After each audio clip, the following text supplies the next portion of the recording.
¿Qué se necesita para que el imperio más grande de la historia se rinda? ¿Puede la fe derribar un trono?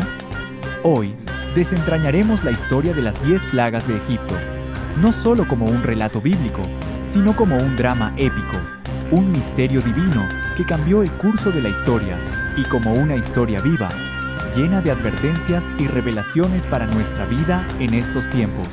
¿Alguna vez te has preguntado qué se necesitaría para doblegar la voluntad del imperio más poderoso de la tierra? Uno que se creía intocable, gobernado por un faraón que se consideraba un dios viviente. ¿Podría una serie de eventos sobrenaturales, una sucesión de horrores inexplicables, quebrar la arrogancia y liberar a un pueblo entero de siglos de esclavitud? Prepárense para una inmersión profunda en el castigo divino que doblegó a Egipto. Y quédense hasta el final, porque lo que descubriremos sobre la obstinación humana y la intervención divina cambiará su perspectiva para siempre. En las majestuosas tierras de Egipto, bañadas por el poderoso Nilo, un pueblo gemía bajo el yugo de la esclavitud. Los hijos de Israel, descendientes de Jacob, habían multiplicado su número, convirtiéndose en una amenaza para el faraón, quien, por temor, los oprimía con crueldad inhumana, forzándolos a construir sus ciudades tesoro. Pero el clamor de Israel llegó a los oídos de un poder superior, y de entre ellos se levantó un hombre, Moisés, con una misión divina que desafiaría a la mismísima deidad egipcia encarnada en el faraón. Moisés, junto a su hermano Aarón, se presentó ante el trono de la opulencia y la arrogancia. ¿Quién es Jehová para que yo oiga su voz y deje ir a Israel? Tronó el faraón, su voz retumbando en la gran sala.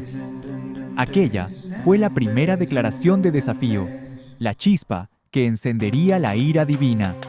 La primera plaga, un augurio ominoso, transformó las aguas vitales del Nilo en sangre.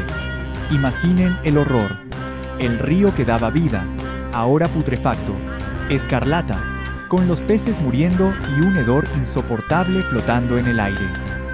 Las vasijas de barro se llenaban de un líquido carmesí, imbebible, pestilente.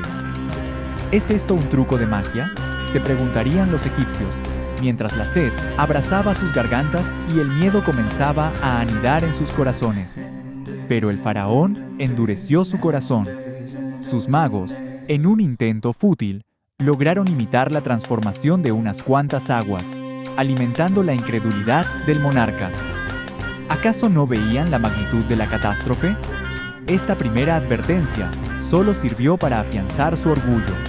Y así llegó la segunda plaga, un ejército de ranas que invadió cada rincón de Egipto. Salieron de los ríos, de los estanques, llenando las casas, las camas, los hornos, las tinajas. El croar incesante, la sensación pegajosa bajo los pies, la invasión de lo inmundo, un tormento insoportable. Los magos intentaron replicar, pero no pudieron removerlas. El faraón suplicó a Moisés, prometiendo dejar ir al pueblo. ¿Sería este el fin? Al desaparecer las ranas, el faraón, viendo el alivio, se retractó. Su palabra, tan voluble como la arena del desierto, demostró su verdadera naturaleza. Una y otra vez, la misma promesa, la misma retractación. ¿Cuándo aprendería la lección? La tercera plaga, los piojos. Del polvo mismo de la tierra, surgió una plaga de diminutos y atormentadores insectos que cubrieron a hombres y bestias por igual. Una picazón incesante, una infestación que no conocía descanso. Esta vez, los magos de Egipto fueron humillados. «Dedo de Dios es este», murmuraron, reconociendo una fuerza que superaba su magia. Pero Faraón, ciego en su obstinación, se negó a escuchar. Luego, la cuarta plaga, las moscas, en enjambres tan densos que oscurecían el sol, invadiendo cada espacio, pero de forma selectiva. Mientras los palacios y las casas egipcias se llenaban de estos insectos, la tierra de Gosén, donde habitaban los israelitas, permanecía intacta. Una clara señal de la distinción divina. ¿No era esto suficiente para Faraón? El faraón, desesperado por el tormento, volvió a suplicar. Prometió dejar ir a Israel si Moisés intercedía. Pero una vez más, al desaparecer las moscas, su corazón se endureció. ¿Era arrogancia, miedo o simplemente una negación de la verdad ante sus ojos? La quinta plaga golpeó donde más dolía a una civilización dependiente de la agricultura y la ganadería. Una peste mortífera, sobre todo el ganado egipcio. Caballos, asnos, camellos, vacas, ovejas, todos murieron. Los lamentos de los ganaderos se mezclaban con el silencio de los establos vacíos. Pero en la tierra de Gosén, ni un solo animal israelita pereció. La diferenciación divina era innegable. Un mensaje claro que el faraón se negaba a leer. La sexta plaga, una aflicción personal, tormentosa y humillante. Las úlceras y los diviesos. Una erupción de llagas dolorosas cubrió a hombres y bestias, incluso a los magos, quienes ya no podían presentarse ante Moisés. El sufrimiento físico era extremo, el malestar insoportable. Pero ni siquiera el dolor en su propia carne doblegó la voluntad del soberano. La séptima plaga, una manifestación aterradora de la ira celestial. Granizo y fuego mezclados. Una tormenta como nunca antes se había visto en Egipto. El granizo, del tamaño de piedras, aplastaba cosechas y árboles, mientras relámpagos furiosos destellaban entre las nubes.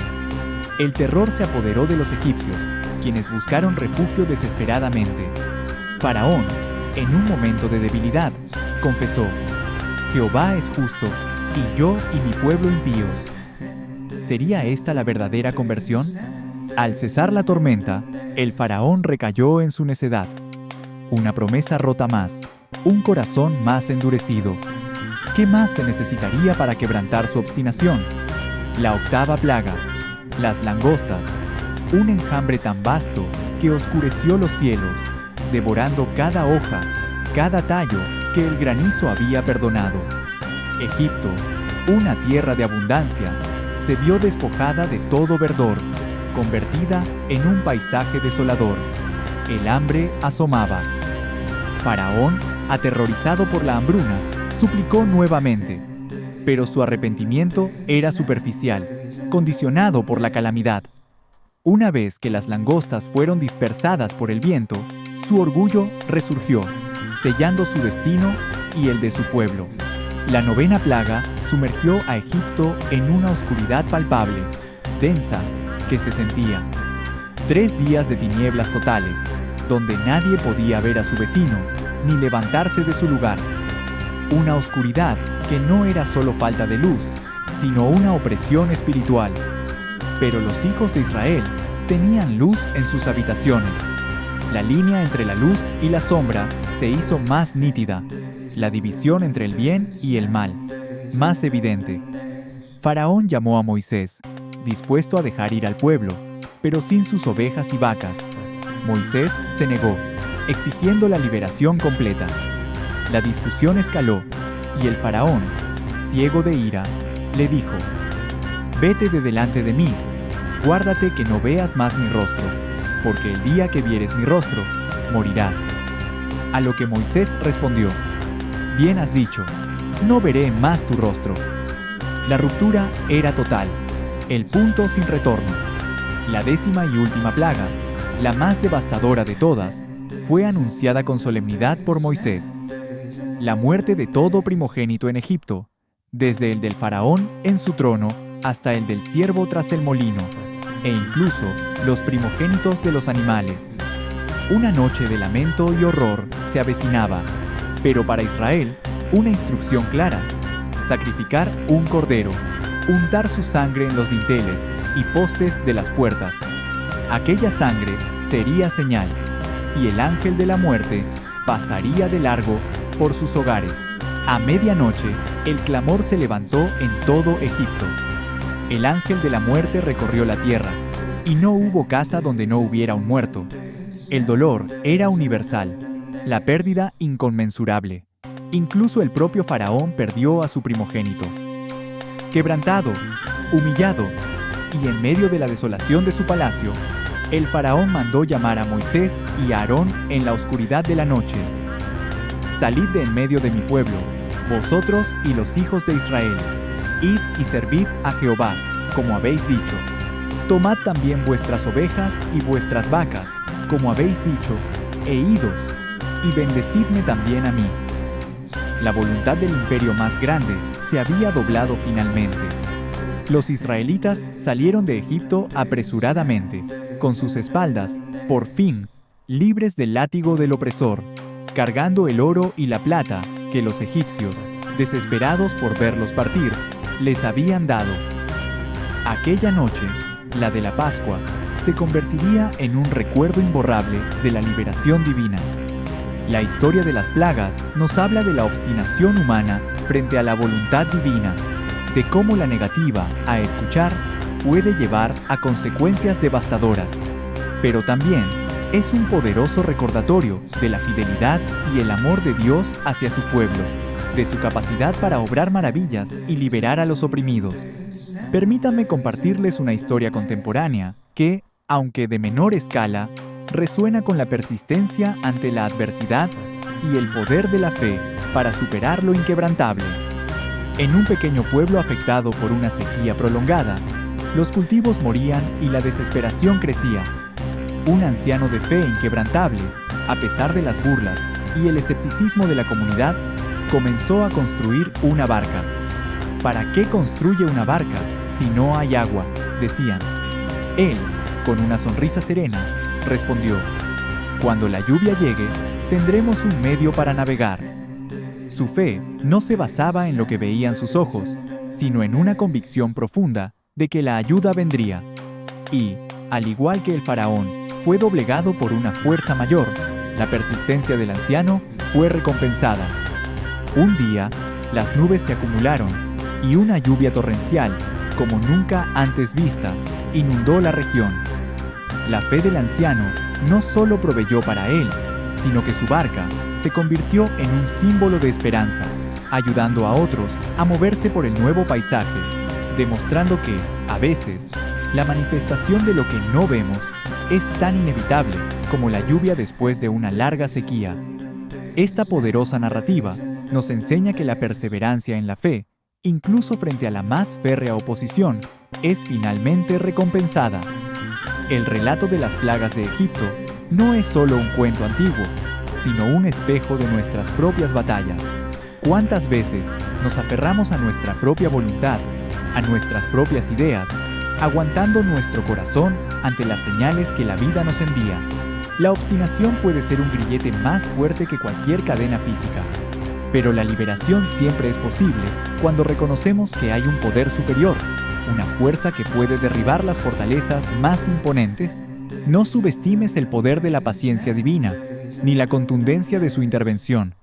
A veces, las plagas en nuestra vida no son castigos, sino llamadas de atención, un último recurso para que liberemos aquello que nos tiene cautivos, ya sea el orgullo, el miedo o la incredulidad. Que esta historia te inspire a examinar tu propio corazón, ya liberar aquello que te impide avanzar. Que te recuerde que la verdadera libertad llega cuando te rindes a una voluntad mayor que la tuya. Si esta historia tocó tu corazón, suscríbete ahora y acompáñanos cada semana con nuevos relatos que alimentan tu fe y te acercan más a Dios.